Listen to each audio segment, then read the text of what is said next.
this is it. I was riding off. I don't love it anymore like I used to. And last night I couldn't sleep. I was up till 6 a.m. just laying there. And just not going to miss those feelings, I'll tell you that. But it was good to go in there. I surprised the hell out of my team. They had no idea it was coming. My wife didn't know. So no one knew. It was a good secret I had. But talk about emotional, yeah. But I feel good. It's like the biggest sigh relief I've ever had in my life. Like, oh, we're done. And now it's off to the next chapter, And I'll be back. I'll come, hang out, watch fights, talk to the young generation, and tell them all the things they should have, would have, could have, should have done. And be getting in. I don't know. Maybe I'll get an itch in 2 years. Who knows? But anytime soon, hail to the no. I'm going off and make some movies. Got race cars. I got a race next weekend. Go get in a race car and go play. And go to the lake house with my wife. I just bought my wife a lake house.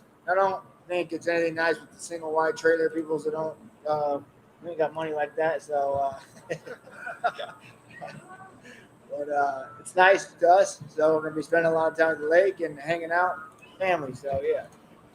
Obviously, retiring is a bittersweet moment, But if you could pick a moment, you had your kids there. That was a big part of this. You got to walk out. You got to do it in front of a crowd. Is this as good as it could have gone? A retirement fight for you? I mean, a win would have definitely have made it better, right? But I couldn't have written it any better, right?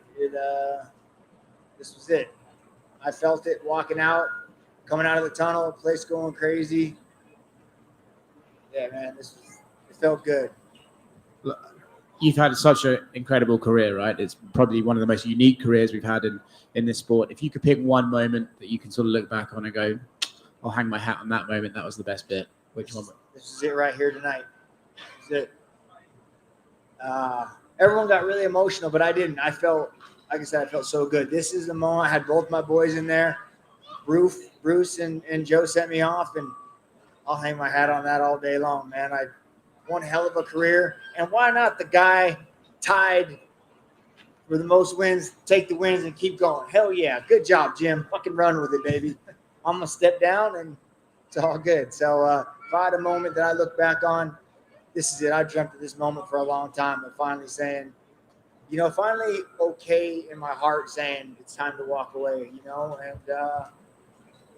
this is it. Congratulations, mate. It has been an honor. Cowboy over here. Congratulations on a great career. What did that mean to you to hear the crowd just erupt? Like, you retire, it was a standing ovation in the T-Mobile Arena. It was just such a cool moment just to watch back here. What was that like being in the octagon as that was going on? Like I said, the highest highs and lowest lows. I must have done something right along my career somewhere to get the crowd to love me as they do. So thank you so much to everyone who's been there and supported me. And even to those who haven't supported me, they keep you hungry too. The guys that are sitting at home making messages on your thing, they help motivate me also. So thank you to you as well. And my Instagram's open, so go ahead and talk all the shit you want. I'm gone now, so I don't even care. And then for just fighting a guy like Jim Miller, you've already shared the cage with him. You guys had a great first round. It was back and forth. And just to see him sort of step aside and let you have your moment before he could have his, what did that mean to you? Yeah, man. He hugged me after the fight like, bro, I think he knew. And he just said, I love you, brother. And thank you. You're a good guy. And I said, thanks, Jim. And then when I took my hat off, he was like, oh, no, this is your moment. And he just became the winningest fighter in UFC history. This is a historical moment for him. And for him to give that to me, that is cool. He's a good guy, good country boy, and I got nothing bad to say about him. And then last thing for me, you talk about what a sigh of relief it is now that you got to announce your retirement. There's a freedom that comes along with that you can't really put a price tag on.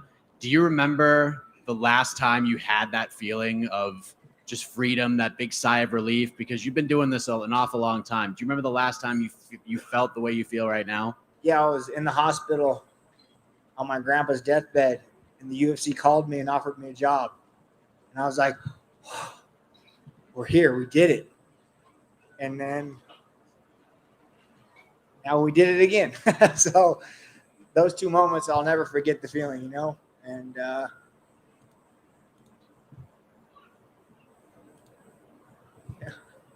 Cowboy over here. Las Vegas has kind of been like a new home for you for your training camp. What did it mean to retire here on this card and go out this way? yeah, it's good. Couldn't be any more perfect. That's why tonight was the night, you know? No matter win or lose, it was going down. And I love Vegas. I'll be here all the time. I told the guys over the UFC PI, don't take my fingerprint off the thing. I goddamn it want to come in here whenever I want. So they said no problem. So I'll be coming to a lot of fights. I still love the sport. I just don't love training for the sport anymore. Yeah. And you said you still want to be involved in MMA. Is that coaching? Is it commentary? No. What about MMA do you want to still stick, or is it just hanging out here and doing the odd guest spot? Yeah, I'm gonna drink beer up there in the front row and have a belly so big I can't even see my dick. That's what I'm looking for. So take a look at this body because it'll be the last time it's ever looking this way. And then after that, I'm turning the corner and never looking back.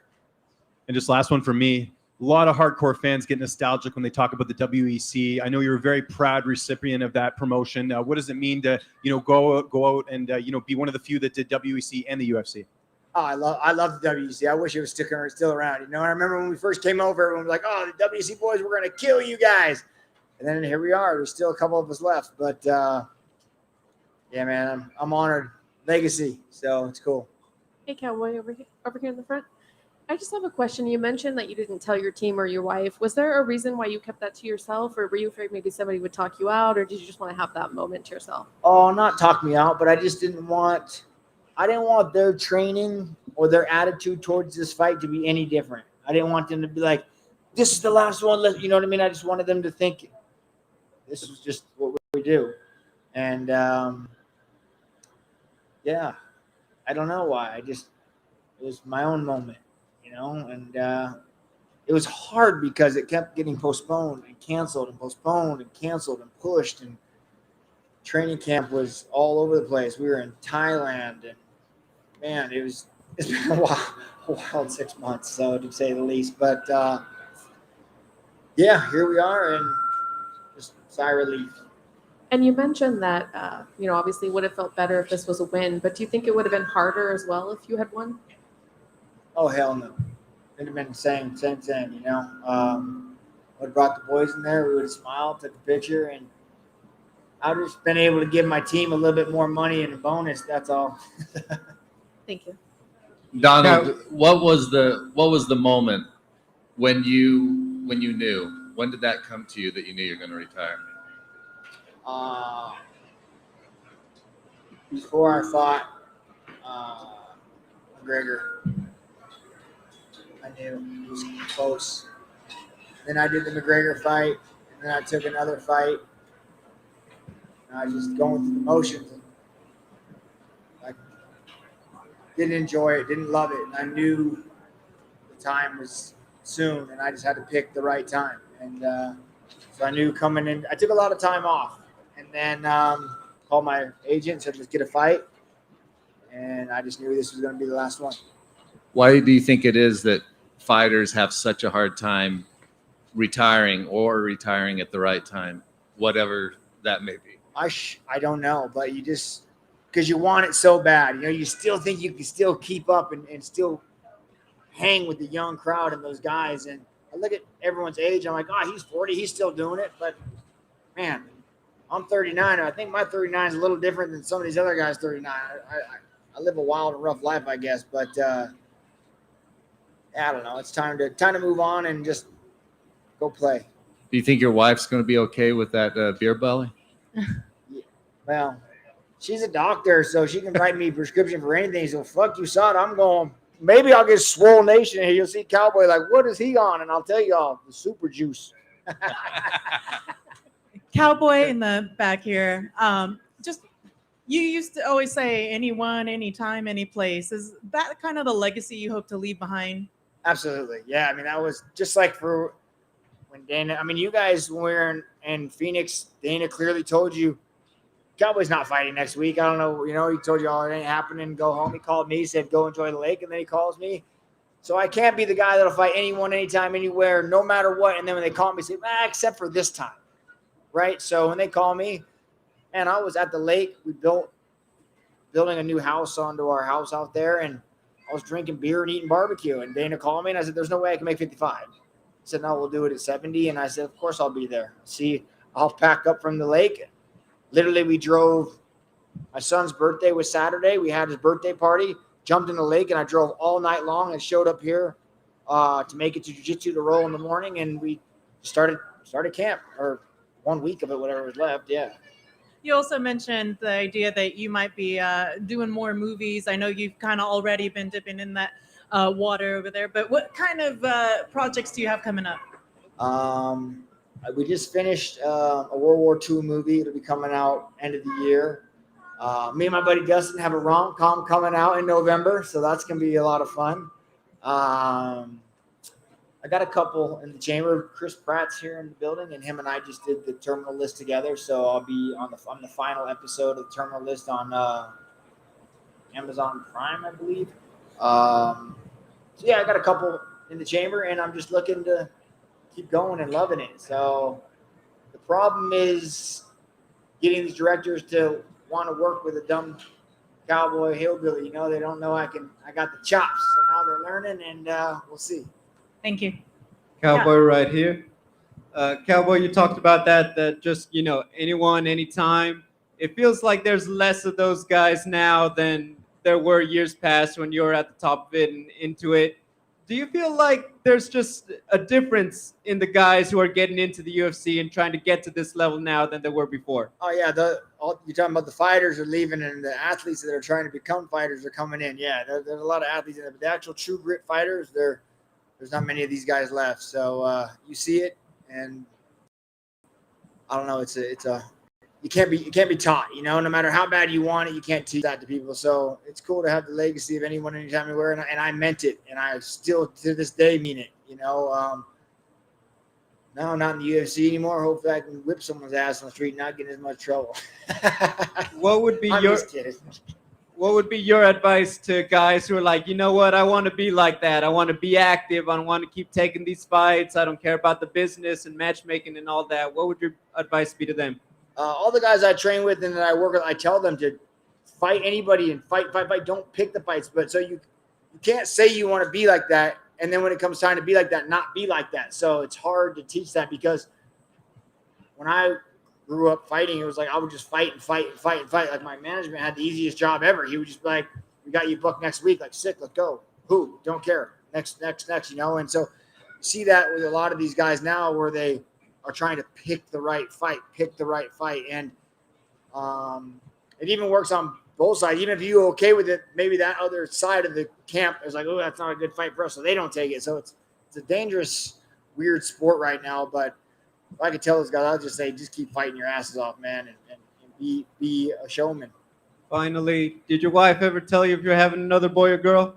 Well, she won't tell me what we are having. It's a secret. So I wish I would know, but we're going to have to just wait for it to come out, and then we'll know. Hey, thanks for doing it your way, Jackson Cowboy. Danger, get up right now. Donald, just over here. You've fought some of the very best. Is there a particular fight in your career that stands out to you the most? Oh, yeah, Razor Rob McCullough on WC. Yeah, that was one of my favorite fights, just because we were back and forth and throwing down. And he's a good dude. So that was one of my favorite fights. And has there been any regrets? The only regret I could say I have is I didn't do this sooner. Yeah. Thank you so much. Yep. Donald, in the middle, you've got the family, and the family is growing. And at this point, how much easier does it make it for you to walk away from MMA because you do have the family? Yes. Oh, yeah, man. And my wife, she played soccer in college, and a lot of things that kept me going in the last fights of my life. But she's like, I wish I could just go back and play one more game. You have the chance to do one more fight. Like, go experience it and love it. And I was trying to love it, and I was trying to find it and trying to experience it. And I was doing it for all the wrong reasons. I was doing it for everybody else and not myself, you know. And but retiring tonight, that was for me, and I fucking feel good about it. I can't. I'm gonna go home and crack me a nice cold Budweiser and fucking just chug it all the way down and be like, yep, good career, Cowboy. Cowboy over here to your right. If you could be a part of any movie franchise, what would it be? Oh, I'd definitely take a Marvel movie. That'd be sick. Yeah, for sure. A recurring Marvel movie. Yeah, 100%. Is there like a superhero that you would like to play in the big show? Man, I'd love to work with Chris Pratt again, or even Chris and Thor. You know, man, any of the Marvel guys, I would. They're all studs. But if I could probably work with anybody on a movie, I'd probably pick Leonardo for sure. I'd love to work side by side with him. Yeah, he's a stud. So yeah. Cowboy, during your career tonight, you fought on ABC for the first time, but you've also fought on Spike, Versus, Fuel TV, Fox, FS1, Fight Pass, ESPN, ESPN Plus, and pay-per-view. They've obviously used you as a big piece of this company. Just what do you think you've meant to the growth of the UFC over the past 10 or so years? I just, like, after this, I saw Sean, you know, I said, hey, man, he's like, I can't believe you just did that. And I said, I'd rather have done that than have you tell my manager I'm done. He said, we would never do that to you. You're here for life no matter what. So it's cool to hear that, you know, especially when you see all these guys fighting for their jobs all the time. And I remember about 2 fights ago, I texted Dana and said, I just want to let you know that I'm going to end my career at the UFC.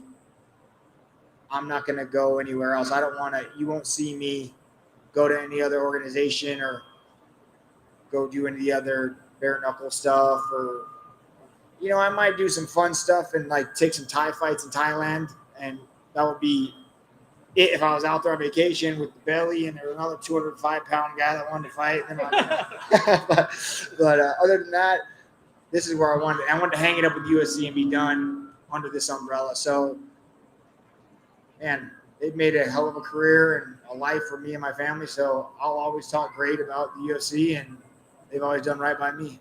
What do you think Dana will say to you? I know he's not here tonight. He's got some family stuff going on, so he understands. But he's going to say, good ride, kid. That's exactly what he's probably got a text on my phone saying, good ride, kid. Appreciate it, and congratulations. Thank you. Thank you, Cowboy, for the memories, and your legacy stands out like no one else's. What do you say to the boys and girls with that same mindset, looking in the mirror tonight, tomorrow, next week? Should I hang them up? Should I not? What's your advice to people in that spot?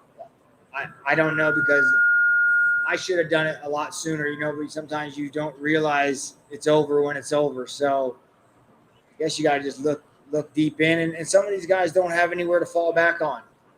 So I got a rich wife, so I'm good there. But, yeah, you got to know inside. You really do. So anyone thinking about it, first of all, if you're thinking about it, it's time. If it, like, crossed over, it's time for sure. And to the WEC guys that are still relevant, what's in the water? Dominic Cruz, Ronnie Yaya, Clay. It's insane. And up to tonight, it's a whole different, animal. For sure. It was fun running with those guys. And like I said, everyone hated us when we came over. Like, we're still here making splashes. So it was an honor to be part of this whole company and every bit of it. Thank you, sir. Congrats.